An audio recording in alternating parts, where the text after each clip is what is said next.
rencana jadwal ini juga sudah disampaikan Bapak Ibu sekalian. Nah, ada hal yang perlu kami tegaskan kembali dan berulang-ulang kami tegaskan, insya Allah, bahwa proses pendaftaran baru, ya baru pertama. Jadi pertama itu dibuka besok dan selesai atau baru bahasanya gimana ya? Dibuka besok dan berakhir tanggal 19.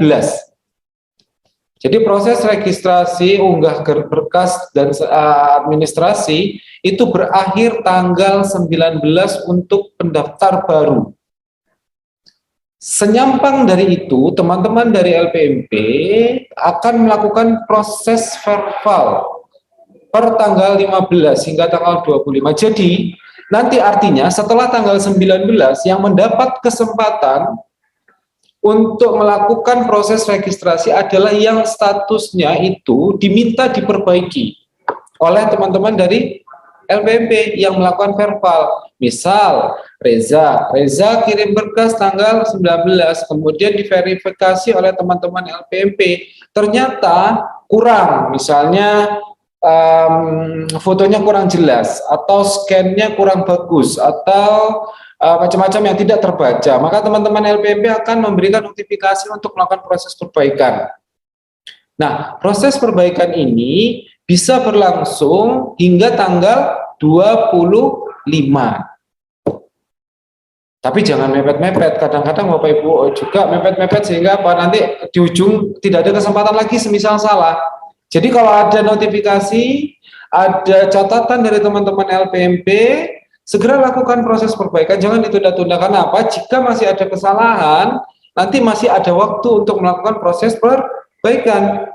Yang jadi problematika adalah kalau Bapak Ibu di ujung ternyata itu ada kesalahan, waktu perbaikan habis, yaitu tanggal 25 atau tanggal 25, tanggal 27 habis sudah. Jadi Bapak Ibu tidak bisa melakukan proses perbaikan lagi.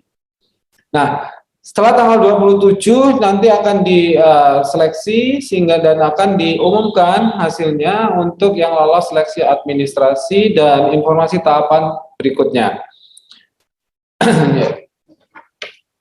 Jangan sungkan-sungkan, maksudnya jangan ragu untuk mengakses SIM-PKB-nya secara berkala Bapak Ibu, karena pengumuman, dan apalagi ini kalau saya sedikit menambahkan, ini menjelang kalau teman-teman di umat muslim ini libur hari raya ini tanggal 29 sampai tanggal 8. Jadi sambil libur ya, mudah-mudahan Bapak Ibu bisa sambil mengakses SIM-PKB masing-masing. Nah, karena informasi itu akan disampaikan di sana. Nah, bagaimana mekanisme registrasinya? Ingat Bapak Ibu, laman kita resmi cuma satu ya, tidak ada yang lain. Laman kita yang resmi yaitu http://ppg.kemdikbud.go.id, tidak ada yang lain. Nah, di situ ada tombol login, di sana gunakan akun SIM-PKB Bapak Ibu guru masing-masing, juga Bapak Ibu yang kepala sekolah. Ingat 2000 sekian @guruku.id, itulah akun SIM-PKB Bapak Ibu. Jadi Bapak Ibu juga saya perlu tambahkan sedikit ya, mungkin ada beberapa yang sudah terlanjur atau kebablasan dan lain sebagainya untuk mendaftar di program lainnya ketika ditanyakan email gitu ya. Kalau Bapak Ibu statusnya sebagai guru atau kepala sekolah, sebenarnya adalah yang digunakan sebagai akun adalah yang angka 20 sekian @guru.id, guruku.id. Itulah merupakan yang penanda bahwa Bapak Ibu dari unsur guru atau KS atau Tendik. Kadang-kadang memang ada program-program yang membutuhkan tenaga seperti fasilitator. Kemudian Bapak Ibu membantu. Seharusnya pada saat kegiatan aktivitas fasilitasi, Bapak Ibu menyampaikan kepada teman-teman program lain yang meminta bantuan atau melibatkan Bapak Ibu dalam kegiatan tersebut, akun SIM-PKB-nya. Bukan dibuatkan akun SIM-PKB baru berbasis email, tapi tunjukkan saja akun SIM-PKB yang sudah Bapak Ibu miliki. tidak ada masalah sebenarnya. Nah, ini untuk di masa yang akan datang. Jadi sebenarnya akun itu bisa digunakan kapan saja, di mana saja, dipakai untuk apa saja. Jadi tidak perlu banyak-banyak akun SIM PKB itu, karena akun SIM PKB sudah mendukung skema multi role di sana.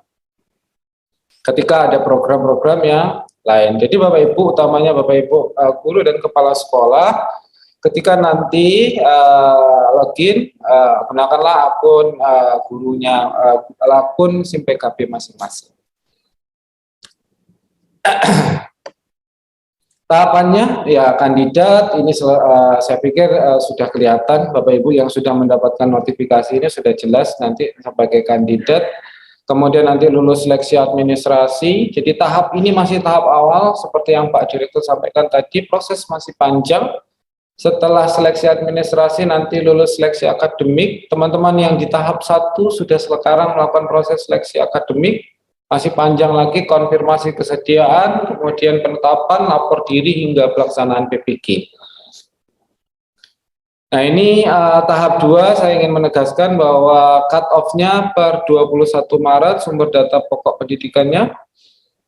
Nah, bagaimana tayangan yang ada di SIM PKB ketika Bapak Ibu login? Jika Bapak Ibu terundang besok tanggal 15, saat ini kan cuma notifikasi pemberitahuan bahwa Bapak Ibu terundang untuk mengikuti PPG, kemudian silakan ikuti. Nah, besok akan ada detail data seperti ini. Ini contoh saja. Ini contoh status NIK-nya seperti apa, apakah valid, kemudian memiliki NUPTK atau tidak, dan seterusnya. Nah ini yang ada di tayangan. Kemudian Bapak Ibu tinggal klik saja besok itu lengkapi profil. Nah, sekalian saja mumpung ada kita mungkin sesi tanya jawabnya singkat karena Bapak Ibu banyak gitu ya. Yang jadi kendala itu biasanya adalah di status NIK, karena status NIK kita masih bisa atau dipersilahkan bila ada NIK yang masih keliru dan lain sebagainya itu untuk melakukan proses perbaikan. Jadi kadang-kadang status NIK ini silang karena NIK-nya tidak valid. Tidak valid misalnya angkanya 111111000 dulu data lama dan lain sebagainya. Nah ini silakan Bapak Ibu perbaiki di Perval GTK yang mungkin Bapak Ibu sudah tahu gitu ya, bisa dilakukan secara mandiri. Kemudian Bapak Ibu lakukan update datanya di sana, nanti secara otomasi akan terkoneksi ke SIM PKB dan terupdate. Kalau yang lain-lainnya cut off semuanya menggunakan data cut off. Jadi bila silangnya terlalu banyak itu itu otomatis tidak akan ini. Tapi untuk yang NIK memang Bapak Ibu harus perbaiki kalau memang ada kesalahan. Nah, ini yang kedua yang sering sekali jadi pertanyaan di kami. PPG itu merupakan bagian dari SIM PKB. SIM PKB mempunyai profil. Ini contohnya ini ya, di kiri ini ada profil SIM PKB. Profil SIM PKB update-nya itu live. Begitu ada update di Dapodik Pusat, maka akan terupdate ke sana.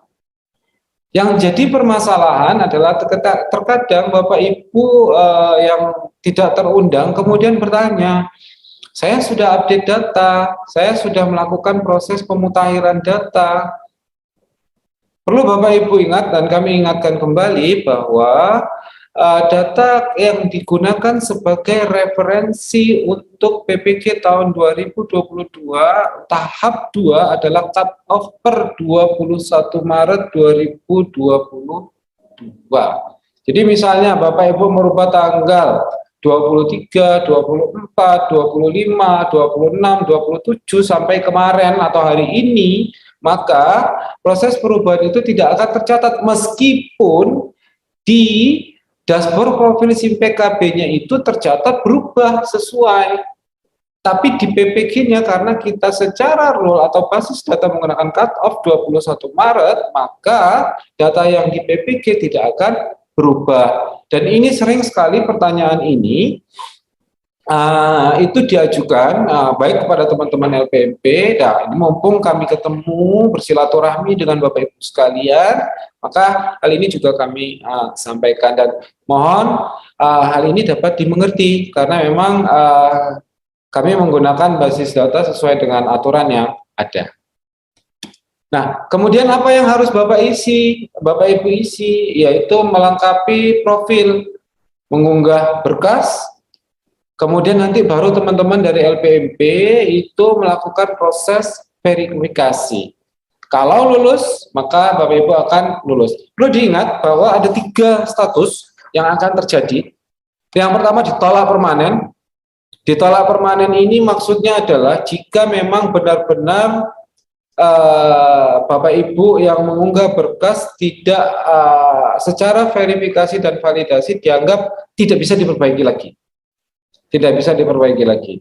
Jadi ditolak dan sehingga Bapak Ibu tidak bisa mengajukan. Kalau setuju saya pikir cukup jelas. Tapi kalau tolak perbaikan ini Bapak Ibu diminta untuk memperbaiki. Dan ini masih ada kesempatan. Tapi kalau yang tolak warnanya merah seperti itu sudah tidak ada kesempatan lagi untuk melakukan proses pengajuan berkas atau memperbaiki. Nah, ini yang harus Bapak Ibu lengkapi. Jadi tahap pertama, Bapak Ibu bisa melengkapi setelah tadi ada notifikasi undangan gitu ya. Lengkapi profil, isilah biodata diri sesuai yang ada. Kalau ada strip-strip dapodik seperti itu, maka itu menandakan bahwa data itu memang given, tidak bisa diubah.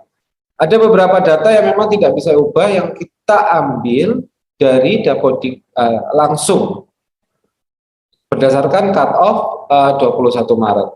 Bapak Ibu lengkapi yang harus dilengkapi dan seterusnya. Kemudian Bapak Ibu unggah berkasnya jika ada yang diminta diunggah dan lengkapi juga linearitas, misalnya perguruan tingginya apa, kualifikasinya apa, bidang studinya apa dan lain sebagainya. Nah, di bawah itu ada kolom bidang studi PPG. Ini terjadi sekali dan pertanyaan ini saya kembali pernyataan ini kami kembali ulang. Gini Bapak Ibu, terkadang tadi seperti disampaikan oleh Bu Vina bahwa sesuaikanlah dengan tabel linearitas yang ada, bukan dengan apa yang Bapak Ibu ajar saat ini. Jadi referensinya itu adalah ijazah, kelulusan S1-nya atau D4-nya, dengan tabel linearitasnya yang mencakup bidang studinya. Terkadang begini Bapak Ibu, kadang-kadang karena merasa saya mengajar A, kemudian saya lulusannya ternyata tidak sesuai dengan A secara linearitas saya mengajarnya, dipaksa mengajukan bidang studi tersebut. Nanti ujung-ujungnya akan ditolak perbaikan. Ada 5 kali atau 6 kali pengalaman PPG Daljab tahap 1 itu sampai 5 kali, bahkan teman-teman dari LPP itu sudah memberikan opsi, silakan dipilih untuk bidang studi ini yang linear, karena dilihat ijazahnya dengan apa yang diajukan bidang studi PPG-nya itu tidak linear. Jadi jangan dipaksa dengan yang tidak linear, nanti ditolak perbaikan, tolak perbaikan. Biasanya teman-teman LPMP itu beberapa kali tolak perbaikan itu langsung diberikan arahan, kalau memang tidak itu langsung ditolak permanen biasanya di mendekati akhir-akhir itu kadang-kadang. Jadi mohon nanti Bapak Ibu sekali lagi sesuai dengan arahan Bu Pina tadi, itu monggo nanti disesuaikan dengan tabel linearitas yang ada. Mungkin tadi tambahan nanti saya dengar dari teman-teman Bu Pina dan Bu Neneng itu ada tools untuk melakukan simulasi linearitas. Tadi mungkin kelupaan untuk menyampaikan, nanti bisa disampaikan kembali. Nah, setelah lengkap, nah status ini Bapak Ibu, ada status ini centang. Kalau sudah centang semua, ini simulasi ya Bapak Ibu ya. Kalau sudah centang semua gitu ya. Kalau sudah centang semua baru Bapak Ibu, jangan dianggap kalau sudah centang semua berarti sudah selesai. Belum. Karena bisa jadi centang itu kan Bapak Ibu masih mengunggah berkas yang ada yang perlu diperbaiki, atau asal mengubah berkas, yang penting melihat dulu proses dan lain sebagainya, gitu ya. Jangan lupa yang ini, ajukan. Kalau ajukan baru ya nanti diklik ajukan, ajukan perbaikan ya ajukan perbaikan. Ini yang jadi masalah tadi disampaikan oleh Bu Vina. Ini yang jadi menjadi masalah. Kenapa jadi masalah? Karena tidak diajukan, berkas sudah diunggah, sudah di ini dan lain sebagainya. Sempat kami mendapat kondisi yang pelik, apa diotomasi saja diajukan. Ya gawat juga kalau nanti memang bukan kehendak dari Bapak Ibu guru untuk mengajukan. Jadi akhirnya kita tetap agar Bapak Ibu punya memiliki secara sadar untuk melakukan proses pengajuan, maka tetap harus diklik. Jangan lupa untuk diklik. Sama satu lagi Bapak Ibu, ini jika tolak perbaikan. Di atas ini contoh jika diperbaiki. Harap dibaca atau harap diperhatikan betul-betul jika ada Bapak Ibu menerima notifikasi tolak perbaikan dari Bapak Ibu admin kita yang ada di LPMP. Ini contohnya, silakan unggah dokumen ijazah yang lebih jelas. Khawatirnya nanti ketika diperbaiki ijazah yang diunggah sama aja. Wah, jadi lucu juga nanti. Kadang-kadang ada yang begitu. Jadi ijazah yang diunggah tetap ijazah yang itu diajukan ulang. Akhirnya LPMP menotifikasi, tolong yang lebih jelas, diajukan ulang lagi. Ya mohon diperhatikan dengan baik, ya Bapak Ibu sekalian, notifikasi-notifikasi bagi Bapak Ibu yang melakukan proses, yang menerima notifikasi tolak perbaikan. Saya pikir itu Bapak Ibu, jadi sampai proses ajuan saja. Nanti setelah itu akan menerima